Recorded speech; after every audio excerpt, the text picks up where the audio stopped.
gugatan dalam video dia semuanya akan ditolak masuk secara sama-sama mendengarkan dan tanggapan dari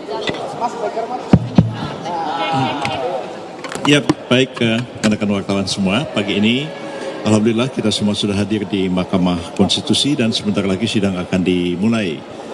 Nanti kita maklum bahwa agenda persidangan hari ini adalah agenda tunggal, yaitu pembacaan putusan dari perkara 0102 yang diajukan oleh pemohon 1 Pak Anies Baswedan dan Pak Muhaimin Iskandar, dan pemohon kedua Pak Ganjar Pranowo dan Pak Mahfud MD. Dan persidangan pada hemat kami sudah berjalan secara fair, adil, terbuka, imparsial, dan memberikan kesempatan kepada semua pihak yang berperkara untuk menyampaikan pokok-pokok permohonan, kemudian menghadirkan saksi, ahli, bukti, semua sudah dilakukan.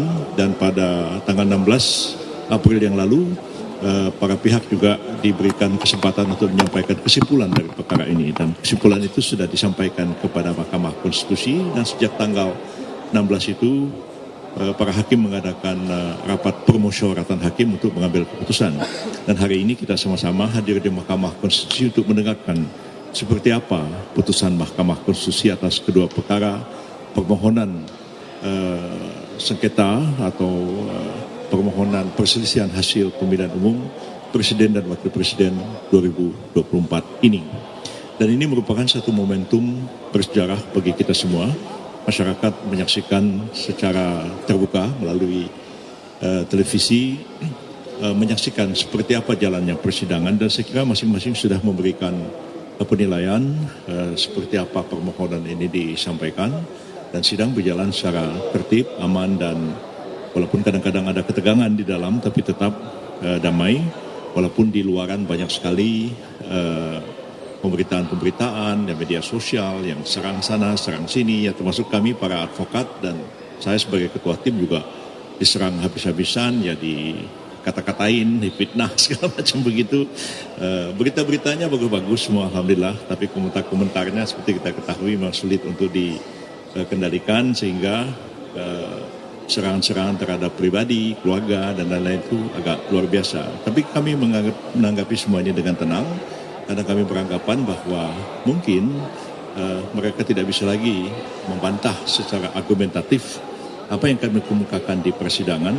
Lalu satu-satunya jalan ya adalah melakukan character assassination terhadap para advokat yang terlibat dalam menangani perkara ini, dan semacam satu pembusukan pribadi, ya. Sebenarnya itu tidak fair begitu, ya.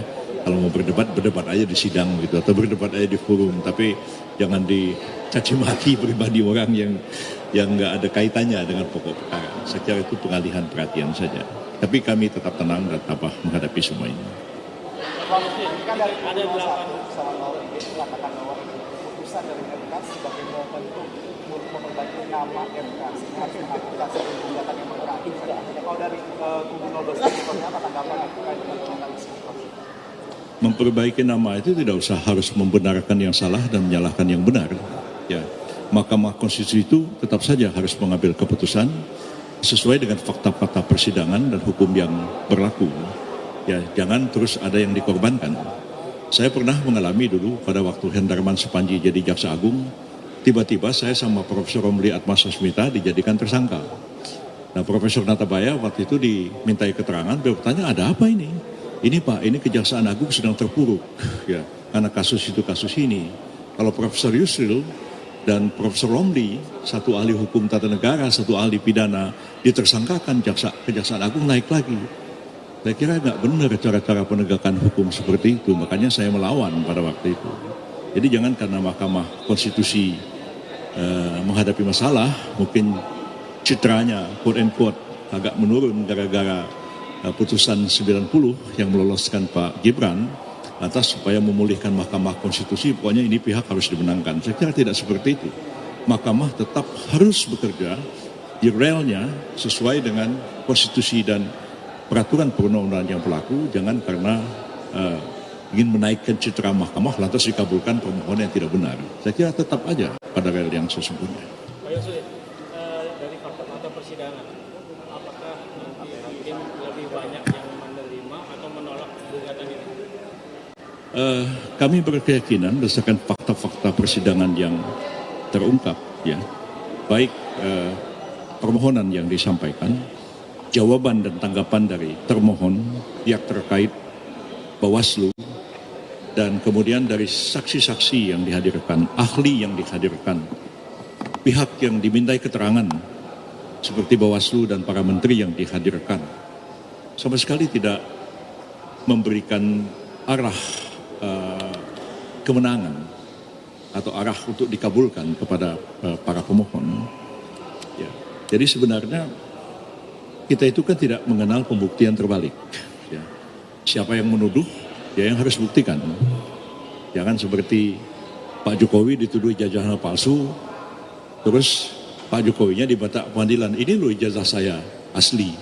Kan tidak seperti itu. Kalau Anda menuduh palsu, Anda yang harus buktikan ijazahnya itu palsu, bukan Pak Jokowi yang harus membuktikan ijazahnya tidak palsu.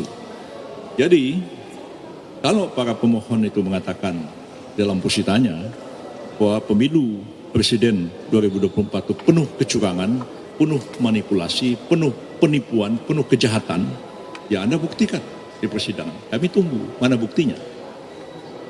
Kami paling-paling menyanggah bukti itu.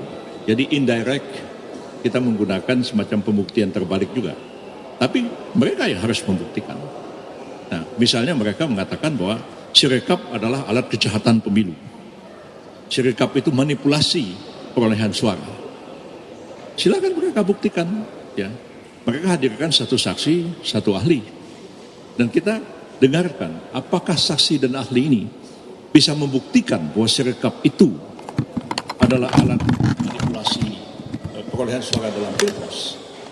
Ternyata dalam persidangan terungkap bahwa Sirekap tidak digunakan sebagai dasar perhitungan. Yang digunakan dasar perhitungan adalah secara manual dan berjenjang. Manual berjenjang terus dimasukkan ke Sirekap. Hitung-hitung masukin Sirekap. Jadi Sirekap itu mengikuti hasil perhitungan manual. Nah, kalau memang sudah seperti itu, bagaimana Anda mau mengatakan ini kejahatan, hasil alat untuk melakukan kejahatan? Nah, kami menghadirkan juga ahli, saksi yang menerangkan. Mereka juga menghadirkan saksi dan ahli yang menerangkan Sirekap itu digunakan sebagai alat kejahatan, tidak terbukti. Mereka mengatakan PJ-PJ, pejabat-pejabat kepala daerah itu digunakan untuk dimanfaatkan supaya memenangkan Prabowo Gibran. Lalu kita ungkapkan, silakan mereka buktikan di persidangan, tapi tidak ada yang bisa membuktikan. Ya, hanya narasi-narasi. Narasi itu bukan bukti. Narasi omongan aja, tapi harus dibuktikan omongan itu. Ketika kita tanya sebaliknya, di Aceh sebagai satu contoh, Aceh adalah provinsi yang paling banyak penjabat kepala daerah. Dari 24 pejabat di Aceh, 23 adalah penjabat PRT, penjabat kepala daerah. Tapi di sana Prabowo kalah telak, Anies malah menang mutlak di Aceh. Bagaimana Anies bisa menjelaskan fenomena ini? Sebaliknya di Bengkulu kita tahu di antara 11 kepala daerah itu 8 atau 9 itu pejabat yang sebenarnya hanya 2 atau 3 yang PJ, tapi di sana Prabowo malah menang mutlak. Jadi banyak hal di persidangan ini mereka tidak bisa buktikan, dan karena tidak bisa buktikan, ya hakim bagaimana harus mengabulkan permohonan itu. Jadi jangan karena untuk menaikkan citra lantas yang nggak benar dibenarkan, ya kemudian yang benar disalahkan. Tetaplah mahkamah harus secara fair mengadili kasus ini dan harus tegar dengan keputusannya. Dan ini kan dunia memperhatikan. Anda bisa bayangkan ya, kepala negara, presiden, perdana menteri dari seluruh dunia sudah mengucapkan selamat kepada Pak Prabowo. Ya, tiba-tiba ya Mahkamah Konstitusi mengatakan dibatalkan. Di mana muka kita ini mau ditaruhkan kepada dunia ini? Memang kepala negara Amerika Serikat, Iran, Saudi Arabia, Jordan dan lain-lain, Eropa juga, ASEAN juga, itu mengucapkan selamat itu sembarangan aja. Mereka juga punya perwakilan diplomatik di sini, mereka punya intelijen semua, mereka tahu semua. Kan mereka akan dipermalukan kalau mengucapkan selamat kepada Pak Prabowo Gibran, tiba-tiba hasilnya Mahkamah Konstitusi menganulir kemenangan itu. Saya kira kita harus pandai-pandai juga menempatkan diri kita di tengah-tengah percaturan dunia ini agar kita tidak mempermalukan negara lain dan kita juga tidak mempermalukan diri kita sendiri.